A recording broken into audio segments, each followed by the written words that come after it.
ಇನ್ನು ಬೆಂಗಳೂರಿನಲ್ಲಿ ಮನೆ ಮುಂದೆಯೇ ವ್ಯಕ್ತಿಯ ಕೊಲೆಯಾಗಿದೆ. ಕೆಪಿ ಅಗ್ರಹಾರ ಠಾಣಾ ವ್ಯಾಪ್ತಿಯಲ್ಲಿ ನಡೆದಿರುವಂತಹ ಘಟನೆ ಇದು.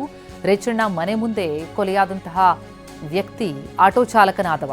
ಕೊಳ್ಳೇಗಾಲ ಮೂಲದ ರೇಚಣ್ಣ ತಡರಾತ್ರಿ ಬಾರ್ನಲ್ಲಿ ಕುಡಿದು ಮನೆಗೆ ಬರ್ತಾ ಇದ್ದ. ಮನೆಯಿಂದ ಹೊರಗೆ ಬಂದಾಗ ಬೆನ್ನಿಗೆ ಚಾಕು ಇರುತ್ತಾಗಿದೆ.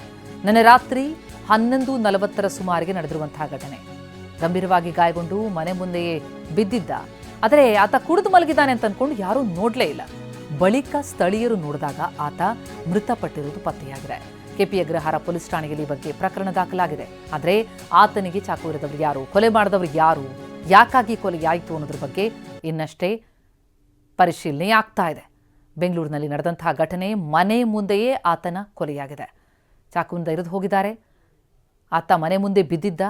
ಆದರೆ ಎಲ್ಲರೂ ಕುಡಿದು ಮಲಗಿದ್ದಾನೆ ಅಂತ ಅನ್ಕೊಂಡ್ಬಿಟ್ಟಿದ್ದಾರೆ. ಆದರೆ ನಂತರ ಪರಿಶೀಲಿಸಿದ್ರೆ ಆತ ಮೃತಪಟ್ಟಿರೋದು ಗೊತ್ತಾಗಿದೆ.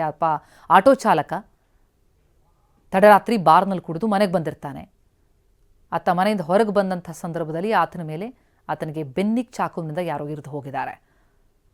ಹಾಗಾಗಿ ಆತ ಮೃತಪಟ್ಟಿದ್ದು. ಆದರೆ ಈ ಕೊಲೆಗೆ ಏನು ಕಾರಣ, ಯಾರು ಮಾಡಿದ್ರು, ಈ ಬಗ್ಗೆ ಇನ್ನಷ್ಟೇ ತನಿಖೆಯಾಗಬೇಕಾಗಿದೆ. ನಿನ್ನೆ ರಾತ್ರಿ 11:40ರ ಸುಮಾರಿಗೆ ನಡೆದಿರುವಂತಹ ಘಟನೆ ಇದು. ಘಟನೆ ಕುರಿತಂತೆ ಡೀಟೇಲ್ಸ್ ಪಡೆಯೋಣ. ನಮ್ಮ ಪ್ರತಿನಿಧಿ ಪ್ರಜ್ವಲ್ ಈಗ ಸಂಪರ್ಕದಲ್ಲಿದ್ದಾರೆ. ಪ್ರಜ್ವಲ್, ಈ ಆಟೋ ಚಾಲಕನನ್ನ ಕೊಲೆ ಮಾಡಲಾಯಿತು ಅಂತಂದ್ರೆ ಯಾವ ಕಾರಣಕ್ಕೆ, ಯಾರು ಮಾಡಿದ್ರು ಅನ್ನೋದ್ರ ಬಗ್ಗೆ ಏನಾದರೂ ಸುಳಿವಿದೆಯಾ? ಮನೆ ಮುಂದೆ ನಡೆದಿದೆ ಅಂತಂದ್ರೆ ಯಾರಿಗೂ ಇದ್ರ ಬಗ್ಗೆ ಮಾಹಿತಿಗಳು ಸಿಗ್ಲೇ ಇಲ್ವಾ, ಹೇಗೆ ಅಂತ?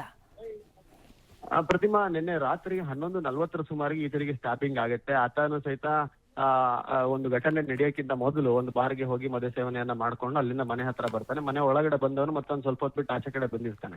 ಬಂದಂತ ಸಂದರ್ಭದಲ್ಲಿ ಆತನ ಬೆನ್ನಿಗೆ ಒಂದು ಚಾಕು ಇರಿತಾಗುತ್ತೆ. ಆದ್ರೆ ಅದನ್ನು ಯಾರೂ ಗಮನಿಸಿಲ್ಲ. ಆತ ಮನೆ ಮುಂದೆನೆ ಬಿದ್ದಿರ್ತಾನೆ. ಸಾಮಾನ್ಯವಾಗಿ ಕುಡಿದು ಮಲಗ್ ಬಿಟ್ಟಿದ್ದಾನೆ ಅಂತ ಅನ್ಕೊಂಡು ಅಕ್ಕಪಕ್ಕದ ಮನೆಯವರು ಎಲ್ಲರೂ ಸಹಿತ ಸುಮ್ನೆ ಇರ್ತಾರೆ, ಯಾರು ಕೂಡ ಗಮನ ಹರಿಸೋದೇ ಇಲ್ಲ. ಅದಾದ ನಂತರ ಹೋಗಿ ಒಂದು 2 ಗಂಟೆ ಸುಮಾರಿಗೆ ಗಮನ ಹರಿಸಿದಂತ ಸಂದರ್ಭದಲ್ಲಿ ನೋಡಿದಂತ ಸಂದರ್ಭದಲ್ಲಿ ಆತ ಮೃತನಾಗಿರುವಂತ ಗೊತ್ತಾಗುತ್ತೆ. ಹೀಗಾಗಿ ಪೊಲೀಸರಿಗೆ ಮಾಹಿತಿಯನ್ನ ಕೊಡ್ತಾರೆ. ಕೆಪಿ ಅಗ್ರಹಾರ ಪೊಲೀಸರು ಸ್ಥಳಕ್ಕೆ ಬಂದು ಭೇಟಿಯನ್ನ ನೀಡಿ ಪರಿಶೀಲನೆಯನ್ನ ಮಾಡಿ ಕೇಸನ್ನ ದಾಖಲು ಮಾಡ್ಕೊಂಡಿದ್ದಾರೆ. ಸದ್ಯಕ್ಕೆ ಆತನ ಬೆನ್ನ ಹಿಂದೆ ಒಂದು ಚಾಕು ಇರಿತ ಆಗಿದೆ. ಇರಿತದಿಂದಲೇ ಆತ ಸಾವನ್ನಪ್ಪಿದ್ದಾನೆ ಅನ್ನೋದು ಗೊತ್ತಾಗಿದೆ ಹೊರತು ಯಾರು, ಏನಕ್ಕೆ, ಎತ್ತ ಅನ್ನೋದು ಏನೂ ಗೊತ್ತಾಗಿಲ್ಲ. ಇದು ಮೂಲತಃ ಕೊಳ್ಳೇಗಾಲದ ಮೂಲದವನಾಗಿರ್ತಾನೆ. ಮತ್ತೆ ಇಲ್ಲಿ ಆಟೋವನ್ನ ಓಡಿಸ್ಕೊಂಡು ಜೀವನವನ್ನ ಮಾಡ್ತಿರ್ತಾನೆ. ಮತ್ತೆ ಒಂದು ವಟಾರದ ಟೈಪ್ ಇರುವಂತ ಮನೆಯಲ್ಲಿ ಜೀವನವನ್ನ ಮಾಡ್ತಿರ್ತಾನೆ. ಇಷ್ಟು ಮಾತ್ರ ಈಗ ಸದ್ಯಕ್ಕೆ ಪೊಲೀಸರಿಗೆ ಇರುವಂತ ಮಾಹಿತಿ. ಸಂಪೂರ್ಣ ಮಾಹಿತಿ ಸಿಕ್ಕ ನಂತರ ಮತ್ತೆ ಯಾರು ಕೊಲೆ ಮಾಡಿದಂತ ಹೇಳಿ ಗೊತ್ತಾದ ನಂತರ ಗೊತ್ತಾಗುತ್ತೆ. ಥ್ಯಾಂಕ್ ಯು ಪ್ರಜ್ವಲ್, ತಮ್ಮ ಮಾಹಿತಿಗೆ.